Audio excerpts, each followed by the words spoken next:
आज आपण मस्त झणझणीत अशी वाफेवरची हिरव्या मिरचीची गवारीची रेसिपी पाहणार आहोत। इथे मी स्वच्छ निवडून धुवून गवारीच्या शेंगा कढईमध्ये घालून घेणार आहे। त्यामध्ये 1 चमचा तेल घालून छान अशा तेलावरती मी या शेंगा भाजून घेणार आहे। 3 ते 4 मिनिटांसाठी शेंगा छान अशा तेलावरती भाजून घ्यायच्या आहेत। शेंगा भाजत आहेत तोपर्यंत आपण इकडे गवारीसाठी मिरचीचे वाटण तयार करून घेणार आहोत। त्यासाठी इथे मी 5-6 हिरव्या मिरच्या आणि 7-8 लसूण पाकळ्या घालून घेणार आहे व त्यामध्ये अर्धा चमचा जिरे घालून छान असे जाडसर वाटून घेणार आहे। नेहमी मी हिरव्या मिरचीची गवारीची भाजी करताना हिरव्या मिरचीचे वाटण मी मिक्सरपेक्षा खलबत्त्यामध्येच करते। असे जाडसर वाटण केल्याने हिरव्या मिरचीच्या गवारीला अगदी छान अशी चव येते। गवारी आपली भाजतच आहे। कढईमध्येच आता आपण थोडीशी गवारी बाजूला सरकून मध्ये थोडेसे तेल घालून घ्यायचे आहे। त्यामध्येच हे मिरचीचे वाटण घालून घ्यायचे आहे व त्यामध्ये अगदी चिमूटभर हळद घालून घ्यायची आहे।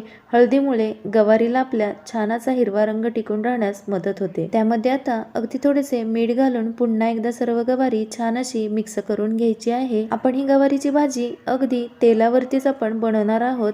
पाणी न घालता ही गवारीची भाजी अगदी आपण वाफेवरती शिजवून घेणार आहोत। त्यावरती एक आता आपण झाकण ठेवून मंद आचेवरती गवारी छान अशी शिजवून घ्यायची आहे। बघा तर मग आता 3 ते 4 मिनिटांमध्येच गवारी आपली छान अशी शिजलेली आहे। पाणी न घालता गवारीची भाजी आपली अगदी छान अशी शिजलेली आहे। मीठ घातल्यामुळे गवारीला पाणी सुटते व त्यामुळे या पाण्यावरतीच आपली ही गवारी छान अशी शिजली जाते। आता या गवारीमध्ये मी 2 छोटे चमचे शेंगदाण्याचा कूट घालून घेणार आहे व पुन्हा एकदा गवारी छान अशी मिक्स करून घेणार आहे। चला तर मग तयार आहे मस्त झणझणीत अशी हिरव्या मिरचीची गवारी। नेहमी आपण काळ्या तिखटाची गवारी बनवतो त्यापेक्षा थोडे काहीतरी वेगळे असे म्हणून कधीतरी हिरव्या मिरचीची गवारी तुम्ही नक्की ट्राय करून बघा। गरम गरम हिरव्या मिरचीची गवारी आणि त्यासोबत भाकरी, कधीतरी चवीत बदल म्हणून गरम गरम हिरव्या मिरचीची गवारी आणि त्यासोबत भाकरी खायला एकदम टेस्टी लागते। कशी वाटली मग आजची रेसिपी आवडली असल्यास नक्की लाईक करा आणि शेअर करा। चला तर मग उद्या भेटूयात एका नवीन रेसिपी सहित। तोपर्यंत बाय बाय।